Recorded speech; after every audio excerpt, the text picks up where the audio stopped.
ദൈവത്തിൻ്റെ പരിശുദ്ധാത്മാവിൻ്റെ കരുണയെ ഓർത്ത് നമുക്ക് നന്ദി പറയാം. കാരണം തമ്പുരാൻ്റെ വചനം വിശദീകരിച്ച് വിളമ്പിക്കൊടുക്കുമ്പോൾ അവിടെ ദൈവത്തിൻ്റെ ആത്മാവിൻ്റെ സഹായം ഇല്ലാതെ ആ വചനത്തിന് ഫലം പുറപ്പെടുവിക്കാനായിട്ട് സാധിക്കില്ല. എന്നാൽ തിരുവചനത്തിലൂടെ അവിടുന്ന് നമ്മെ ഓർമ്മപ്പെടുത്തുന്നു. യെശയ്യാ 55:10 മഴയും മഞ്ഞും ആകാശത്ത് നിന്ന് വരുന്നു, അത് അങ്ങോട്ട് മടങ്ങുന്നില്ല, ഭൂമിയെ നനച്ച്. മഴയും മഞ്ഞും ആകാശത്ത് നിന്ന് വരുന്നു, അങ്ങോട്ടും മടങ്ങാതെ ഭൂമിയെ നനയ്ക്കുന്നു. അത് സസ്യങ്ങൾ മുളപ്പിച്ച് ഫലം നൽകി വിതയ്ക്കാൻ വിത്തും ഭക്ഷിക്കാൻ ആഹാരവും ലഭ്യമാക്കുന്നു. എൻ്റെ അധരത്തിൽ നിന്ന് പുറപ്പെടുന്ന വാക്കും അങ്ങനെ തന്നെ ഫലരഹിതമായി തിരിച്ചു പോകും. എൻ്റെ ഉദ്ദേശം അത് നിറവേറ്റും. ദൈവത്തിന് ഞാൻ ഏൽപ്പിക്കുന്ന കാര്യം വിജയപ്രദമായി ചെയ്യും. ദൈവത്തിൻ്റെ വചനത്തിൻ്റെ അത്ഭുതകരമായ ശക്തിയാണ് യെശയ്യാ 55:10 വചനത്തിലൂടെ നമുക്ക് വെളിപ്പെടുത്തി തന്നത്. ആ വചനം കേൾക്കാനാണ് നമ്മളിരിക്കുന്നത്. ആ വചനം കേൾക്കാനിരിക്കുമ്പോൾ ഈ പരിശുദ്ധാത്മാവിൻ്റെ ശക്തി നമ്മളിൽ വ്യാപരിക്കാനായിട്ടും ദൈവത്തിൻ്റെ പരിശുദ്ധാത്മാവ് എന്താണോ തിരുവചനത്തിലൂടെ നമ്മിൽ നിന്ന് ആഗ്രഹിക്കുന്നത് അതവിടെ സംഭവിക്കണം. വചനം പറയുന്ന ഞാൻ എന്നിലൂടെ പരിശുദ്ധാത്മാവ് ആഗ്രഹിക്കുന്നത് വിതയ്ക്കപ്പെടണം. ശ്രവിക്കുന്ന നിങ്ങളിൽ പരിശുദ്ധാത്മാവ് ആഗ്രഹിക്കുന്ന വിധത്തിൽ ഫലം പുറപ്പെടുവിക്കണം, ഫലമുണ്ടാകണം. അതാണ് ഓരോ സ്ഥലത്തും എവിടെ ദൈവത്തിൻ്റെ വചനം വ്യാഖ്യാനിക്കപ്പെടുന്നുണ്ടോ അവിടെ ദൈവത്തിൻ്റെ പരിശുദ്ധാത്മാവ് ആഗ്രഹിക്കുന്നത്. അപ്പോൾ അതിനു വേണ്ടി ഒരുക്കപ്പെട്ട നിലങ്ങളാകുക എന്നുള്ള ഉത്തരവാദിത്തമാണ് പറയുന്നതിൻ്റെയും നിങ്ങൾ കേൾക്കുന്ന നിങ്ങളുടെയും ഒക്കെ കയ്യിലുള്ളത്. അപ്പോൾ ആ ഉത്തരവാദിത്വം പരിശുദ്ധാത്മാവിനെ തന്നെ നമുക്ക് ഏൽപ്പിക്കാം. ഒപ്പം പരിശുദ്ധ അമ്മയെയും മനസ്സിലോർക്കാം. വചനത്തെ ഹൃദയത്തിൽ സംഗ്രഹിച്ച പരിശുദ്ധ അമ്മ, ആ അമ്മയെപ്പോലെ സംഗ്രഹിക്കാനുള്ളൊരു വലിയ കൃപ നമുക്ക് തരണമേ എന്നും ഈ സമയം പ്രാർത്ഥിക്കാം. ഇന്ന് ഞാൻ നിങ്ങളുടെ മുൻപിലേക്ക് വചനം പറയാനായിട്ട് ഒരുങ്ങിക്കൊണ്ടിരിക്കുമ്പോൾ എന്നെ ഓർമ്മപ്പെടുത്തിയ 2 വചനമുണ്ട്. അതിലാദ്യത്തെ ഒരു ഭാഗം 91-ാം സങ്കീർത്തനം. അതെല്ലാവർക്കും ബൈഹാർട്ട് അറിയാലോ അല്ലേ? 91-ാം സങ്കീർത്തനം ഒരുവിധം എല്ലാവർക്കും കാണാതെ അറിയും. നമ്മൾ ഏതുറക്കത്തിലായാലും കണ്ണു തുറന്ന് ആദ്യം ചൊല്ലണത് ആ അത്യുന്നതിൻ്റെ സംരക്ഷണം എന്നുള്ള ഭാഗമായിരിക്കും, ദൈവത്തിൻ്റെ സംരക്ഷണം. ഇത് സ്ഥിരം ചൊല്ലുന്നവരാണ് നമ്മൾ. പക്ഷേ ആ വചനത്തിൻ്റെ അർത്ഥം മനസ്സിലാക്കി ചൊല്ലാത്തത് കൊണ്ടോ അല്ലെങ്കിൽ ആ വചനം നമ്മളിൽ ഫലം പുറപ്പെടുവിക്കാൻ തക്ക വിധത്തിലൊരു ഒരുക്കം നമ്മളിൽ ഇല്ലാത്തത് കൊണ്ടോ ആവാം ആ വചനത്തിൻ്റെ സംരക്ഷണം ചോദിച്ച് രാവിലെ ഇറങ്ങിയ നമ്മളുടെ ജീവിതങ്ങളിലൊക്കെ സംഭവിക്കുന്നത് ഒരുപാട് തിന്മയുടെ അല്ലെങ്കിൽ നല്ലതല്ലാത്ത കാര്യങ്ങൾ, അല്ലെങ്കിൽ വേറൊരു പേരിൽ പറഞ്ഞ അനർത്ഥങ്ങളൊക്കെ ആയിരിക്കും അല്ലേ? ഞാൻ ഈ വചനത്തെക്കുറിച്ച് ഇങ്ങനെ ചിന്തിക്കാൻ ഇടവന്നത്, ഈ ദൈവത്തിൻ്റെ സംരക്ഷണം ചോദിച്ച് എല്ലാവരും പ്രാർത്ഥിച്ചിറങ്ങുന്നു. പക്ഷേ വീട്ടിൽ നിന്ന് പോയ കുറച്ച് പേരൊന്നും ചിലപ്പോൾ തിരിച്ചു വരുന്നില്ല. അപകട മരണങ്ങൾ, ആക്സിഡൻറ്റുകളൊക്കെ. ഇപ്പോൾ ഈ അടുത്തിടയ്ക്ക് അങ്ങനെ ഒരു ആക്സിഡൻറ്റിനെ കുറിച്ച് കേൾക്കാൻ ഇടവന്നു. അപ്പോഴാണ് ആ ഒരു വചനം ചൊല്ലുന്നതും എന്തുകൊണ്ടത് ആ വചനം ഫലം തരാതെ പോകുന്നു എന്നും മനസ്സിലൊരു ചിന്ത വന്നത്. അങ്ങനെ പരിശുദ്ധാത്മാവുമായിട്ട് ആലോചിക്കുമ്പോൾ എൻ്റെ മനസ്സിൽ എന്തെങ്കിലും ഒരു ചിന്ത വന്നാൽ ഞാൻ പരിശുദ്ധാത്മാവോട് ചോദിക്കുക, എന്താ ഇതിങ്ങനെ. അങ്ങനെ ഏത് സമയത്തായാലും ഞാൻ ചോദിച്ചുകൊണ്ടിരിക്കും. ഒന്നുമില്ലാതെ ഇങ്ങനെ കാണിക്കില്ലല്ലോ, ഒന്നുമില്ലാതെ ഇങ്ങനെ ചിന്തിക്കില്ലല്ലോ. ഏത് സാഹചര്യത്തിലായാലും ഞാൻ അങ്ങനെ തിരിച്ചൊരു ചോദ്യം ചോദിച്ചുകൊണ്ടിരിക്കും. എന്തെങ്കിലും ഉണ്ടാവും അങ്ങനെ പറയും. പരിശുദ്ധാത്മാവ് നമുക്ക് വെളിപ്പെടുത്തി തരും. ഇനി മനസ്സിലുള്ളൊരു ഡൗട്ടാണെങ്കിൽ കൂടി അത് ക്ലിയർ ചെയ്ത് തരും. ഏതെങ്കിലും ഒരു സാഹചര്യത്തിലൂടെ വെളിപ്പെടുത്തിയിട്ടുണ്ടാവും, അത് ഇന്നതുകൊണ്ടാണ് വന്നേ, അല്ലെങ്കിൽ ഇങ്ങനെയായിരുന്നു അവിടെ നടക്കേണ്ടത്, അതുകൊണ്ടാണ് അപ്പോൾ അങ്ങനെ തോന്നിയത് എന്ന്. എൻ്റെ അനുഭവത്തിൽ നിന്ന് ഞാൻ ഈ കാര്യം പറയണം. അപ്പോൾ എൻ്റെ പ്രിയപ്പെട്ടവരെ, എനിക്ക് നിങ്ങളോട് പറയാനുള്ളത് ഈ 91-ാം സങ്കീർത്തനത്തിൽ എനിക്ക് എടുത്തു പറഞ്ഞു തന്ന ഒരു വചനഭാഗമാണ് 14-ാം വചനം. അവൻ സ്നേഹത്തിൽ എന്നോട് ഒട്ടി നിൽക്കുന്നതിനാൽ ഞാൻ അവനെ രക്ഷിക്കും. അവൻ എൻ്റെ നാമം അറിയുന്നത് കൊണ്ട് ഞാൻ അവനെ സംരക്ഷിക്കും. പലപ്പോഴും സ്നേഹത്തിൽ അവിടത്തോട് ഒട്ടി നിൽക്കുന്നില്ല, പക്ഷേ അധരത്തിൽ അവിടത്തോട് ഒട്ടി നിൽക്കുന്നു. അതാണ് നമ്മൾ ചൊല്ലുന്ന പ്രാർത്ഥനകൾ, നമ്മുടെ വായനകൾ, നമ്മൾ പങ്കെടുക്കുന്ന എല്ലാ തിരുക്കർമ്മങ്ങളും. അധരത്തിൽ ഉണ്ടാവും, നമ്മുടെ ഹൃദയത്തിൽ അത് ഉണ്ടാവില്ല. ഹൃദയത്തിൽ ഉണ്ടാവണമെങ്കിൽ അത് സ്നേഹത്തിൽ നിന്ന് വരണം. ആ സ്നേഹത്തിൽ അവിടത്തോട് ചേർന്ന് നിൽക്കണം. ഈ വചനം നമ്മെ ഓർമ്മിപ്പിക്കുന്നത്, അതായത് അത്യുന്നതിൻ്റെ സംരക്ഷണം നമ്മൾ ചൊല്ലുമ്പോൾ നമ്മളിൽ ഉണ്ടാവേണ്ട ഒരു ഒരുക്കം, ഒരു ഭാവമുണ്ട്, സ്നേഹം. തമ്പുരാനോട് സ്നേഹത്തിൽ ഒട്ടി നിൽക്കണം. ഈ സ്നേഹത്തിൽ ഒട്ടി നിൽക്കുന്ന ആൾക്കാരുടെ പ്രത്യേകത, അവർ സ്നേഹിക്കുന്ന ആളെ വേദനിപ്പിക്കില്ല. അപ്പോൾ ചെറിയ ചെറിയ കാര്യങ്ങളിലൂടെ ലഘുപാപങ്ങളായിട്ട് നമ്മൾക്ക് സംഭവിക്കുന്നുണ്ട്. അതിലൊക്കെ ഉപരി ഈ വചനത്തിലൂടെ പരിശുദ്ധാത്മാവ് നമ്മെ ഓർമ്മപ്പെടുത്തുന്നത്, നമ്മുടെ ജീവിതങ്ങളിലേക്ക് അനർത്ഥങ്ങൾ കൊണ്ടുവരുന്നത് ദൈവത്തിൻ്റെ വചനത്തിന് ശക്തിയില്ലാഞ്ഞിട്ടല്ല, ഈ വചനം സ്വീകരിക്കാൻ ഒരുങ്ങുന്ന നമ്മളിലുള്ള തടസ്സങ്ങൾ, ഒരുക്കമില്ലായ്മ. സ്നേഹത്തിൽ അവിടത്തോട് ഒട്ടി നിൽക്കുന്നതിന് പകരം വേറെ എന്തെങ്കിലിനോടൊക്കെ ഒട്ടിച്ചേർന്ന് നിന്നിട്ട് ദൈവത്തിൻ്റെ വചനം എന്നും വായിച്ച് അല്ലെങ്കിൽ എനിക്കുമ്പോൾ തന്നെ ഉരുവിട്ടാൽ ആ വചനത്തിന് ഫലം പുറപ്പെടുവിക്കാൻ സാധിക്കുകയില്ല. യെശയ്യാ 55:10 നമ്മെ ഓർമ്മപ്പെടുത്തുന്നുണ്ട്, ഇതൊരിക്കലും ഫലരഹിതമായി തിരിച്ച് പോവില്ല. അതിൻ്റെ ഉദ്ദേശം അത് നിറവേറ്റും. അങ്ങനെയാണെങ്കിൽ ഞാൻ എന്നും സംരക്ഷണം ചോദിച്ച് പ്രാർത്ഥിക്കുമ്പോൾ, ഞാൻ സംരക്ഷണം ചോദിച്ച് ഈ വചനം ഏറ്റുചൊല്ലുമ്പോൾ എൻ്റെ ദൈവം എനിക്ക് സംരക്ഷണം ഒരുക്കുന്നുണ്ട്. എന്തുകൊണ്ട് അത് എനിക്ക് കിട്ടുന്നില്ല? എന്തുകൊണ്ട് ഞാനത് അനുഭവിക്കുന്നില്ല? അതാണ് നമ്മൾ ചിന്തിച്ച് മനസ്സിലാക്കേണ്ടത്. അതിന് പരിശുദ്ധാത്മാവ് കാണിച്ചതാണ് സ്നേഹത്തിൽ എന്നോട് ഒട്ടി നിൽക്കണം. ഇനി ഇത് തന്നെയാണ് സംഖ്യ 23:23 നമ്മെ ഓർമ്മപ്പെടുത്തുന്നത്. യാക്കോബിന് ആഭിചാരമേൽക്കുകയില്ല, ഇസ്രായേലിനെതിരെ ക്ഷുദ്രവിദ്യ ഫലിക്കുകയില്ല. യാക്കോബായി നിൽക്കണം, ഇസ്രായേലായി നിൽക്കണം. ഈ യാക്കോബും ഇസ്രായേലിനുണ്ടായിരുന്ന പ്രത്യേകത, ദൈവത്തോട് ഒട്ടി നിൽക്കുന്ന ഒരു മനോഭാവം.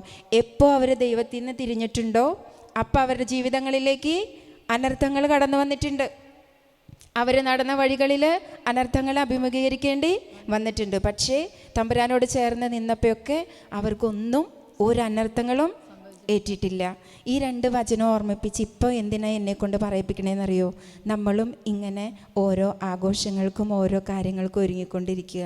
ഇനിയിപ്പോൾ അടുത്ത കേരളത്തിൻ്റെ ദേശീയോത്സവ ഓണം അല്ലേ, ഓണാഘോഷം. അപ്പം ഞാൻ ആരോടെ ഒട്ടി നിൽക്കണ്ടേ?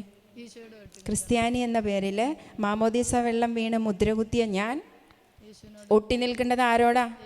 ഈശോയോട്. അവിടെ സ്നേഹത്തിൽ ഒട്ടി നിൽക്കാൻ എനിക്ക് പറ്റണം. അത് ഏതാഘോഷവും ഏതാചാരം നടന്നാലും ഞാൻ ഒട്ടി നിൽക്കേണ്ടത് എൻ്റെ ദൈവത്തോടാ, എൻ്റെ വിശ്വാസത്തിലാ. അങ്ങനെയാണെങ്കിൽ സംഖ്യ 23:23 യാക്കോബിന് ആഭിചാരം ഏൽക്കുകയില്ല, ഇസ്രായേലിനെതിരെ വലിക്കുകയുമില്ല. ഇപ്പോൾ ഇത് പറയാൻ ഓർമ്മപ്പെടുത്തുന്നത്, നമ്മൾ ചെയ്യുന്ന ചെറിയ ചെറിയ ആചാരങ്ങൾ അല്ലെങ്കിൽ ചെറിയ ചെറിയ അനുകരണങ്ങൾ ഈ സ്നേഹത്തിൽ നിന്ന് നമ്മളെ അകറ്റും. അത് 1-ാം പ്രമാണ ലംഘനത്തിലേക്ക് നമ്മളെ കൊണ്ടുപോകും. അതെന്നേക്കുമായി നമ്മൾ അച്ഛൻ ഇന്ന് പ്രത്യേകം ഓർമ്മപ്പെടുത്തിയായിരുന്നു. തലമുറകളെ അറ്റുപോകുന്ന വിധത്തിൽ കൊണ്ടെത്തിക്കുന്ന ഒരു തിന്മ 1-ാം പ്രമാണ ലംഘനം. നമ്മൾ ചെയ്യുന്നത് നിസ്സാരമായിരിക്കും, പക്ഷേ ആഘോഷത്തിൻ്റെ പേരിൽ, ആചാരത്തിൻ്റെ പേരിലൊക്കെ ചെയ്യുന്നതാവാം നമ്മൾ ചെയ്യുന്ന കാര്യങ്ങൾ. പക്ഷേ അത് നമ്മുടെ തലമുറയെ കൊണ്ട് അറ്റുപോകുന്ന അവസ്ഥയിലേക്ക് കൊണ്ടു ചെന്നെത്തിക്കും. നമ്മളിൽ പലരും ഇന്ന് അതിൻ്റെ ഓരോ ഭവിഷ്യത്തുകൾ അനുഭവിക്കുന്നവരാ അല്ലേ, അനുഭവിച്ചുകൊണ്ടിരിക്കുന്നവരാ. തിരിച്ചറിഞ്ഞു വരുന്നേ ഉള്ളൂ. തിരിച്ചറിഞ്ഞു വരുന്നുണ്ടെങ്കിൽ എൻ്റെ പ്രിയപ്പെട്ടവരെ, അടുത്ത തലമുറയ്ക്ക് ഇങ്ങനത്തെ കൊടുക്കരുത്, കൈമാറരുത്. അതുകൊണ്ട് ജീവിക്കുന്ന സാഹചര്യങ്ങളിൽ തമ്പുരാനോട് ഒട്ടി നിൽക്കാനുള്ള ഒരു മനസ്സ്, ഒരു തണ്ടിയേടം നമുക്ക് വേണം. ആചാരങ്ങൾ എങ്ങനെയോ നടന്നോട്ടെ, അതൊന്നും എന്നെ ബാധിക്കാൻ പാടില്ല. എനിക്ക് എൻ്റേതായ, എൻ്റെ ഈശോ എന്നെ പഠിപ്പിച്ച, തിരുവചനത്തിലൂടെ എഴുതി വെച്ച് എനിക്ക് പറഞ്ഞു തന്ന ഒരുപാട് നിയമങ്ങളുണ്ട്, ഒരുപാട് കാര്യങ്ങളുണ്ട്. അതിൽ അനുകരിക്കരുത്. ദേശത്തെ ആചാരങ്ങൾ നിങ്ങൾ അനുകരിക്കരുത്. വചനം അത് ഞാൻ അനുകരിക്കാൻ പാടില്ല. ഞാൻ തമാശയ്ക്ക് അത് അനുകരിക്കുമ്പോൾ എൻ്റെ തലമുറയിൽ ഞാൻ 1-ാം പ്രമാണ ലംഘനം, അതായത് 1-ാം പ്രമാണ ലംഘനം നടക്കുന്നത് വഴി പിശാചിന് നമ്മുടെയൊക്കെ തലമുറകളിൽ നമ്മൾ ഓരോരോ അൾത്താരകൾ സൃഷ്ടിച്ചു കൊടുത്തുകൊണ്ടിരിക്കുക ചെയ്യുക 1-ാം പ്രമാണ ലംഘനത്തിലൂടെ. ആരെയാണോ ഞാൻ പ്രാധാന്യം കൊടുക്കുന്നത്, ആർക്കാണോ ഞാൻ പ്രാധാന്യം കൊടുക്കുന്നത്, അവർക്കായിരിക്കും എൻ്റെ ജീവിതത്തിലും എൻ്റെ തലമുറയിലും ആധിപത്യം ഉണ്ടാവുക. അങ്ങനെ നമ്മൾ ചെയ്തിട്ടുണ്ടെങ്കിൽ അത് നമ്മുടെ തലമുറയെ നന്നായി ബാധിക്കും. ഇന്ന് 3-ഉം 4-ഉം തലമുറ വരെ ഏകദേശം ഈ 1-ാം പ്രമാണ ലംഘനത്തിൻ്റെ ചെറിയ ചെറിയ ആചാരങ്ങളുടെ പേരിൽ അല്ലെങ്കിൽ അനുഷ്ഠാനങ്ങളുടെ പേരിൽ അറിയില്ല അവർ ചെയ്തപ്പോൾ കൂടി എന്ന് പറഞ്ഞ് ചെയ്തത് പലതും ഇന്ന് നമ്മുടെ മുൻപിൽ തടസ്സങ്ങളായി നിൽക്കുന്നുണ്ട്. ഇത് പറയുമ്പോൾ എൻ്റെ മനസ്സിലേക്ക് ഓർമ്മ വന്നത് ഒരു കുട്ടി എൻ്റെ കൗൺസിലിങ്ങിന് വന്ന കുട്ടിയാണ്. ആ കുട്ടിയുടെ ക്രിസ്ത്യൻ കുട്ടിയാണ്. കുട്ടിയുടെ പ്രത്യേകത എന്താണെന്ന് വെച്ചാൽ സ്തുതിച്ച് പ്രാർത്ഥിക്കുമ്പോൾ ഒക്കെ കാണുന്നത് ഏതെങ്കിലും ശിവൻ്റെയോ ദേവിയുടെ രൂപം. കണ്ണടച്ച് കുട്ടി സ്തുതിച്ചാൽ അതേ കാണുള്ളൂ, അതിന് മനസ്സിലാവണില്ല എന്താന്ന്. അപ്പോൾ അതിങ്ങനെ ഷെയർ ചെയ്ത് കഴിഞ്ഞ് പ്രാർത്ഥിക്കുമ്പോൾ ചോദിപ്പിച്ച ഒരു കാര്യം, ഈ കുട്ടി ചെറിയ ക്ലാസ്സിലായിരിക്കുമ്പോൾ, അതായത് സ്കൂളിലൊക്കെ പഠിക്കുന്ന കാലഘട്ടത്തിൽ മറ്റു മതസ്ഥരാണല്ലോ ഫ്രണ്ട്സായിട്ട് കിട്ടുക. അപ്പോൾ അമ്പലത്തിലെ ആചാരങ്ങളോട് ഭയങ്കര താല്പര്യമായിരുന്നു. രാവിലെ എണീക്കുക, കുളിച്ച് പോകുമ്പോൾ കൂട്ടുകാരികളൊക്കെ പോകുമ്പോൾ പോയിട്ടില്ല, പക്ഷെ മനസ്സുകൊണ്ട് പോകാൻ ആഗ്രഹിച്ചു. ഈ കുട്ടി ഇപ്പോൾ വലിയ കുട്ടിയാണ്, അതായത് പഠനമൊക്കെ കഴിഞ്ഞ് ആയിട്ടുണ്ട്. പക്ഷെ ഒരു ബുദ്ധിമുട്ട്, സ്തുതിച്ച് പ്രാർത്ഥിക്കാൻ കണ്ണടച്ചാൽ കാണുന്നത് ഇങ്ങനത്തെ ഓരോ രൂപങ്ങളായിരിക്കും. എത്ര വർഷം കഴിഞ്ഞിട്ടാന്ന് നോക്ക്, പരിശുദ്ധാത്മ വെളിപ്പെടുത്തുന്നൊരു കാരണമാണ്. ഇങ്ങനെ ഒരു ആഗ്രഹം ഉണ്ടായിരുന്നോ എന്ന് ചോദിച്ചപ്പോൾ ചെറുപ്പത്തിൽ അത് ഇഷ്ടമായിരുന്നു, കൂട്ടുകാരികൾ പോകുമ്പോൾ പോകണമെന്ന് ആഗ്രഹിച്ചിട്ടുണ്ട്, വീട്ടിൽ നിന്ന് വിടില്ലാത്തത് കൊണ്ട് പോയിട്ടില്ല എന്ന്. പക്ഷേ നോക്കി, ഒരു കുഞ്ഞ കാര്യമല്ലേ ചെയ്തത്. അതാണ് 1 പത്രോസ് 5:8. അലറുന്ന സിംഹത്തെ പോലെ ആരെ വിഴുങ്ങണമെന്ന് ഓടി നടക്കുന്ന പിശാചാ. നമ്മുടെ പോലെ ഒരു സമയം കഴിഞ്ഞാൽ പിന്നെ സൈലൻ്റായിരിക്കുന്ന പണിയൊന്നും പിശാചിനില്ല. അത്ര ചെറുപ്പത്തിൽ ആ കുട്ടി അറിയാത്ത കാലഘട്ടത്ത് മനസ്സുകൊണ്ട് ആഗ്രഹിച്ചൊരു കാര്യം ഇന്ന് ഈശോയിനെ അറിഞ്ഞ് ശരിക്കും ആരാധിച്ച് സ്തുതിക്കുമ്പോൾ മനസ്സിൽ വരുന്നത് അന്ന് ഇഷ്ടപ്പെട്ട രൂപം, അന്ന് ആഗ്രഹിച്ച കാര്യങ്ങൾ. ഇതേപോലെ തന്നെ ഞാൻ പറയണേ എൻ്റെ പ്രിയപ്പെട്ടവർ, ഡാൻസ് പഠിക്കുന്നത് നല്ലതാ, ഡാൻസ് മക്കളെ പഠിപ്പിക്കുന്നത് നല്ലതാ. പക്ഷേ നമ്മൾ ഡാൻസ് പഠിക്കാൻ കുട്ടീനെ കൊണ്ടു ചെന്നാക്കുന്ന സ്ഥലങ്ങൾ നമ്മൾ നോക്കുമ്പോൾ നമുക്കറിയാലോ ഏത് ആചാരപ്രകാരമാണ് ഡാൻസുകൾ പഠിക്കണേന്ന്. അങ്ങനത്തെ കുട്ടികൾ നമ്മുടെ മുൻപിൽ വരുമ്പോൾ അവരുടെ തലയിൽ കൈവച്ച് പ്രാർത്ഥിക്കുമ്പോൾ കാണിച്ചു തരുന്നത് അവർ ഏത് ഡാൻസ് ആരെ പ്രകീർത്തിക്കാനാണോ കളിച്ചേ അവരുടെ രൂപങ്ങളാണ് നമുക്ക് കാണിച്ചു തരുന്നത്. എന്തുകൊണ്ടാ? കാരണം ആ ഡാൻസ് ആ കുട്ടി കളിക്കുമ്പോൾ അവളുടെ മനസ്സും ശരീരവും അതിൽ ലയിച്ചിട്ടല്ലേ കളിക്കണേ, അല്ലേ? ഇത് നമ്മുടെ മക്കൾക്കൊക്കെ നമ്മളറിയാതെ കഴിവ് വളർത്തുമ്പോൾ, സാഹചര്യങ്ങളോടൊക്കെ ഇണക്കി ചേർത്ത് വളർത്തുമ്പോൾ, ആരെയും ബുദ്ധിമുട്ടിപ്പിക്കണ്ട, ഫ്രണ്ട്സിനൊന്നും അകലണ്ട എന്ന് വിചാരിച്ചൊക്കെ ചെയ്യുമ്പോൾ സംഭവിക്കുന്ന ചെറിയ അപാകതകളാണ്. പക്ഷേ ഇതിൻ്റെ പരിണിതഫലം വലുതാവുമ്പോൾ, ഇപ്പോൾ ഈ ഡാൻസ് പഠിച്ച് അങ്ങനെ വന്ന കുട്ടികളുടെ വന്നത് എന്തിനാണെന്നറിയോ? പഠിച്ചിട്ടൊന്നും തലയിൽ കയറണില്ല. മെയിൻ എക്സാമുകൾ വരുമ്പോഴൊക്കെ കുട്ടി തലകറങ്ങി വീണ് ഹോസ്പിറ്റലിൽ അഡ്മിറ്റാണ്. അങ്ങനെയാണ് നമ്മുടെ അടുത്ത് എത്തണത്, അങ്ങനെയാണ് പ്രയർ സെൻ്ററുകളിൽ വരുന്നത്. എന്താ കാരണം എന്നറിയില്ല. പരിശുദ്ധാത്മാവ് വെളിപ്പെടുത്തി തരുന്ന കാരണങ്ങളാണ് ഇപ്പോൾ പറഞ്ഞത്. അതുകൊണ്ട് എൻ്റെ പ്രിയപ്പെട്ടവരെ, ഈ വചനം ഓർമ്മപ്പെടുത്തിയിട്ട് പരിശുദ്ധാത്മാവ് നമ്മൾ ഓർമ്മപ്പെടുത്താം, സ്നേഹത്തിൽ ഒട്ടി നിൽക്കേണ്ടത് ദൈവത്തിനോടാണ്. ഇങ്ങനെ സ്നേഹത്തിൽ ഒട്ടി നിന്നാൽ മാത്രമേ തമ്പുരാൻ്റെ ഇസ്രായേലായി, തമ്പുരാൻ്റെ യാക്കോബായി നമ്മളെ സംരക്ഷിക്കാൻ ദൈവത്തിന് പറ്റൂ. അല്ലെങ്കിൽ ഈ 1 പത്രോസ് 5:8 പറഞ്ഞ വചനപ്രകാരം നിങ്ങളുടെ ശത്രുവായ പിശാച് അലർന്ന സിംഹത്തെ പോലെ ആരെ വിഴുങ്ങണമെന്ന് അന്വേഷിച്ചുകൊണ്ട് ചുറ്റി നടക്കുന്നു. ഈ ചുറ്റി നടക്കുന്ന ആള് കറക്റ്റ് സമയത്ത് എടുക്കും. നമ്മളൊരു ചെറിയ കാര്യം ആചാരങ്ങളുടെ പേരിലോ എന്തിൻ്റെ പേരിലോ നമ്മൾ ചെയ്തു വെച്ചാലും അത് അപ്പം തന്നെ എഴുതി വയ്ക്കും. നന്മ എഴുതണ കാവൽ മാലാഖമാരുടെ പോലെ തിന്മ എഴുതണ പിശാചിൻ്റെ അരൂപികളുണ്ട്. അവരത് എഴുതി വെച്ചിട്ടുണ്ടാവും. അവർ ദൈവത്തിൻ്റെ നീതി കോടതിയുടെ മുൻപിൽ ഈ കേസ് ഫയൽ ചെയ്യണ പോലെ ഇതൊക്കെ അങ്ങോട്ട് നിരത്തും. ഇത് നിരത്തണത് എപ്പോഴായിരിക്കും എന്നറിയോ? ഇങ്ങനെ നമ്മുടെ മക്കൾ വളർന്ന് അവരുടെ ഭാവി നിർണ്ണയിക്കേണ്ട എക്സാമുകൾ പങ്കെടുക്കുന്ന ഇൻ്റർവ്യൂകളൊക്കെ വരുമ്പോൾ നിരത്തും. അത് നിരത്തി വെച്ചിട്ട് പറയും, അന്നിങ്ങനെ ചെയ്തതുകൊണ്ട് ഇപ്പോൾ ഈ കുട്ടിക്ക് ഇത് അനുവദനീയമല്ല. ദൈവം നീതിമാനാ, ദൈവത്തിൻ്റെ നീതിയുടെ മുൻപിലാ ഈ അലറുന്ന സാത്താൻ വെല്ലുവിളിക്കുക, ദൈവത്തിൻ്റെ നീതിയുടെ മുൻപിൽ. അപ്പോൾ കരുണ ലഭിക്കണം. ആ കരുണ ലഭിച്ചാൽ മാത്രമേ നമുക്ക് തരാവുന്ന അനുഗ്രഹങ്ങൾ ദൈവത്തിന് തരാൻ സാധിക്കുകയുള്ളൂ. ദൈവത്തിന് തരാൻ സാധിക്കാത്തതിൻ്റെ കാരണം നമ്മൾ ഓരോരുത്തരാണ്.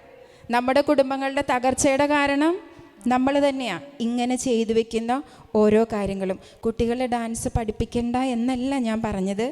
ഈ പഠിക്കുന്നത് വഴി അവർക്ക് കിട്ടുന്ന അരൂപികളുടെ സാന്നിധ്യം വ്യത്യാസം ഉണ്ട്. അതൊക്കെ തിരിച്ചറിഞ്ഞ് നമ്മൾ ഈശോയുടെ മുൻപിൽ കരുണയ്ക്ക് വേണ്ടി പ്രാർത്ഥിക്കണം. അല്ലെങ്കിൽ നമ്മുടെ മക്കൾ ഭാവിയിൽ എത്തപ്പെടാതെ, അവരുടെ ഭാവി നല്ല രീതിയിലാവാതെ വേദനിച്ച് നിൽക്കുന്ന കാലഘട്ടം നമ്മൾ കാണേണ്ടി വരും. ഈ സ്തുതിക്കുന്ന സമയത്ത് ഇങ്ങനെ കാണുന്ന കുട്ടിയോട് പറഞ്ഞു കൊടുത്ത ഒരു കാര്യം കുമ്പസാരത്തിൽ ഏറ്റുപറയാനേ പറഞ്ഞു. കുമ്പസാരത്തിൽ ഏറ്റുപറഞ്ഞു. ആ കുട്ടി പിന്നെ ആ ബുദ്ധിമുട്ട് പറഞ്ഞിട്ടില്ല. കുമ്പസാരത്തിൽ ഏറ്റുപറഞ്ഞതിന് ശേഷം നമുക്ക് ചെയ്യാവുന്ന കാര്യങ്ങൾ അങ്ങനെയൊക്കെ വന്നാൽ കുമ്പസാരത്തിൽ ഏറ്റുപറയുക.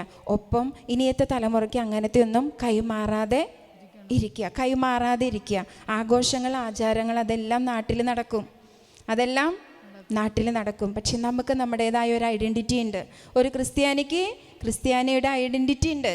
അത് കളഞ്ഞിട്ടുള്ള ഒരു ആഘോഷവും ഒരു ആചാരവും നമ്മൾ ചെയ്യാൻ പാടില്ല. നമ്മളെപ്പോഴും സ്നേഹത്തിൽ ഒട്ടി നിൽക്കുമ്പോഴാണ് ദൈവത്തിന്. സ്നേഹിക്കുന്ന ആളുടെ കൽപ്പനകൾ നമ്മൾ അനുസരിക്കും. അവർ പറയുന്നത് നമ്മൾ ചെയ്യും. അങ്ങനെയാണെങ്കിൽ ഈ ഈശോയുടെ, ഞാൻ സ്നേഹിക്കുന്ന അല്ലെങ്കിൽ എന്നെ സ്വന്തം ജീവൻ വില കൊടുത്ത് വാങ്ങിയ ഈശോയുടെ സ്നേഹത്തിൽ ഒട്ടി നിൽക്കാൻ ഞാൻ പരിശ്രമിച്ചിട്ട് ഞാൻ വചനേറ്റു പറഞ്ഞ് പ്രാർത്ഥിക്കണം. അപ്പോഴാണ് ഏശയ്യ 55:10 അഭിഷേകമാവുള്ളൂ, അത് നിറവേറുള്ളൂ. വചനം ഒരിക്കലും ഫലരഹിതമായി തിരിച്ചു പോകുന്നുണ്ടെങ്കിൽ അതിൻ്റെ കാരണം ഞാൻ എൻ്റെ ജീവിതത്തിൽ അറിഞ്ഞോ അറിയാതെയോ ചെയ്ത പ്രമാണ ലംഘനങ്ങൾ. ഞാൻ അറിഞ്ഞിട്ടില്ല അത് 1-ാം പ്രമാണമാണെന്ന്. ദേശത്തെ ആചാരമായിരുന്നു അന്ന് ഞങ്ങൾ കൂടി. ഓണാഘോഷമാണ്, അതിൽ വരുന്ന കാര്യങ്ങളൊക്കെ ആ ആചാര രീതിയിൽ അവിടെ നടന്നതുകൊണ്ട് ഞങ്ങൾ പങ്കെടുത്തു. അന്നദാനം കൊടുക്കൽ നമ്മുടെ വീട്ടുകാരാണ്, അതായത് അയൽപക്കാണ്, നമുക്കൊന്നും ചെയ്യാൻ പറ്റില്ല. അതുകൊണ്ട് ചെയ്തു, അത്രയും നമുക്ക് പറയാനുള്ളൂ. പക്ഷെ അതുകൊണ്ട് നമ്മുടെ തലമുറയിലേക്ക് നമ്മളിങ്ങനെ ചില വരകളൊക്കെ ഇട്ട് വെക്കുന്നുണ്ട്. ചില കേസ് ഫയൽ ചെയ്യാനുള്ള എല്ലാ ഡീറ്റെയിൽസും കൊടുത്ത് വെക്കുന്നുണ്ട് സാത്താൻ്റെ കയ്യിൽ. അവൻ സമയത്ത് അത് ഫയൽ ചെയ്യും. അതിൻ്റെ പരിണിത ഫലം നമ്മളും നമ്മുടെ തലമുറയും നമ്മുടെ മക്കളൊക്കെ അനുഭവിക്കേണ്ടതായിട്ട് വരും. അപ്പം അതുകൊണ്ട് ബോധപൂർവം പരിശുദ്ധാത്മാവ് തരുന്നത് ബോധ്യങ്ങളാണ്. തരുന്ന ബോധ്യത്തിനനുസരിച്ച് പരിശുദ്ധാത്മാവിൻ്റെ ശക്തിയിൽ ആശ്രയിച്ച് നിൽക്കാനുള്ളൊരു കൃപ, ഒരു മനക്കരുത്ത്, അതാണ് ഇന്നത്തെ ക്രിസ്ത്യാനിക്ക് വേണ്ടത്. അപ്പോൾ യാക്കോബിന് ആഭിചാരം ഏൽക്കാതെ, ഇസ്രായേലിനെതിരെ ക്ഷുദ്രവിദ്യ ഫലിക്കാതെ എന്ന വചനം ജീവിതത്തിൽ അനുഭവിക്കാനായിട്ട് നമുക്ക് സാധിക്കും. ഇതൊക്കെ അനുഭവിച്ച് ജീവിച്ചു പോയതാണ് നമ്മുടെ പൂർവ്വപിതാക്കന്മാർ, അല്ലേ? അത് ബൈബിളിൽ കറക്റ്റായിട്ട് എഴുതി വെച്ചിട്ടുണ്ട്. തമ്പുരാനോട് ചേർന്ന് നിന്നപ്പോൾ തമ്പുരാൻ തന്നെ എല്ലാം നൽകി അവരെ വഴി നടത്തിയിട്ടുണ്ട്. മന്ന പോലും അവർക്ക് കൊടുത്ത് വഴി നടത്തിയിട്ടുണ്ട്. ഇന്നും വിശുദ്ധ കുർബാനയിലൂടെ ഈ മന്ന തരുന്നുണ്ട്. അത് നമ്മൾ സ്വീകരിക്കുന്നുണ്ടാവാം. പക്ഷെ സ്വീകരിക്കുമ്പോഴും ഇതുപോലെയുള്ള കുറേ കാര്യങ്ങൾ നമുക്ക് തടസ്സമായിട്ട് നിൽക്കുന്നുണ്ടാവാം. അതുകൊണ്ട് അങ്ങനത്തെ തടസ്സങ്ങൾ നമ്മളിൽ നിന്ന് വന്നതിന് നമ്മൾ പരിഹാരം ചെയ്യുക. അതായത് വിശുദ്ധ കുർബാനയാണ് ഏറ്റവും വലിയ പരിഹാരം. ആ വിശുദ്ധ കുർബാനയിൽ അങ്ങനെ വന്നുപോയ വീഴ്ചകൾക്ക് പരിഹാരം ചോദിച്ച് നമ്മൾ പ്രാർത്ഥിക്കണം. ഒപ്പം ഇനിയത്തെ തലമുറയ്ക്ക് ഒന്നും കൈമാറില്ല എന്നൊരു പ്രതിജ്ഞ നമ്മളെടുക്കുക. അതാണ് ഇന്നത്തെ കാലഘട്ടത്തിൽ വേണ്ടത്. എനിക്ക് തിരിച്ചറിഞ്ഞ ബോധ്യം, അല്ലെങ്കിൽ ഞാൻ അനുഭവിച്ച ഈ വേദനയിലൂടെ എനിക്ക് മനസ്സിലായ ചില സത്യങ്ങളുണ്ട്. ആ സത്യങ്ങൾ ഒരിക്കലും നശിപ്പിച്ച് കളയരുത്. പുതിയ തലമുറയ്ക്ക് അത് കൈമാറി കൊടുക്കണം. അങ്ങനെ ഇതുപോലെ പ്രമാണലംഘനങ്ങളുടെ കെട്ടൊന്നും ഇല്ലാതെ നമ്മുടെ മക്കളൊക്കെ നന്നായി ജീവിക്കട്ടെ, ഈ ലോകത്ത് നന്നായി ജീവിക്കട്ടെ. അതിന് ദൈവം അവരെ ഓരോരുത്തരെയും അവർക്ക് ഇടവരുത്തട്ടെ എന്ന് നമുക്ക് പ്രത്യേകം പ്രാർത്ഥിക്കാം. ഒപ്പം പരിശുദ്ധ അമ്മയുടെ മാധ്യസ്ഥം നമുക്ക് ചോദിച്ച് പ്രാർത്ഥിക്കാം. നമ്മുടെ യുവജനങ്ങളെയൊക്കെ തിന്മയിലേക്ക് അടിപ്പെട്ടു പോകുന്ന ഒരുപാട് യുവജനങ്ങളുണ്ട്. അവരുടെയൊക്കെ കുറ്റം കൊണ്ട് മാത്രമാവില്ല, ഇതുപോലെയൊക്കെ എന്തെങ്കിലുമൊക്കെ വീഴ്ചകൾ തലമുറകളിൽ വന്ന പ്രമാണലംഘനങ്ങളൊക്കെ ആയിരിക്കാം അവരുടെയൊക്കെ ഇപ്പോഴത്തെ വീഴ്ചയ്ക്ക് കാരണം. അതിനൊക്കെ പരിഹാരം ചെയ്ത് പ്രാർത്ഥിക്കാനുള്ളൊരു വലിയ കൃപ നമുക്ക് ലഭിക്കാനായിട്ട് പരിശുദ്ധ അമ്മയുടെ മാധ്യസ്ഥം ചോദിച്ച് നമുക്ക് പ്രാർത്ഥിക്കാം. നന്മ നിറഞ്ഞ മറിയമേ സ്വസ്തി, കർത്താവ് അങ്ങയുടെ കൂടെ സ്ത്രീകളിൽ അങ്ങ് അനുഗ്രഹിക്കപ്പെട്ടവളാവുന്ന, അങ്ങയുടെ ഉദരത്തിൻ ഫലമായി ഈശോ അനുഗ്രഹിക്കപ്പെട്ടവനാവുന്ന. പരിശുദ്ധ മറിയമേ തമ്പുരാൻ്റെ അമ്മേ, പാപികളായ ഞങ്ങൾക്ക് വേണ്ടി ഇപ്പോഴും ഞങ്ങളുടെ മരണസമയത്തും തമ്പുരാനോട് അപേക്ഷിച്ചൊള്ളണമേ. ആമേൻ.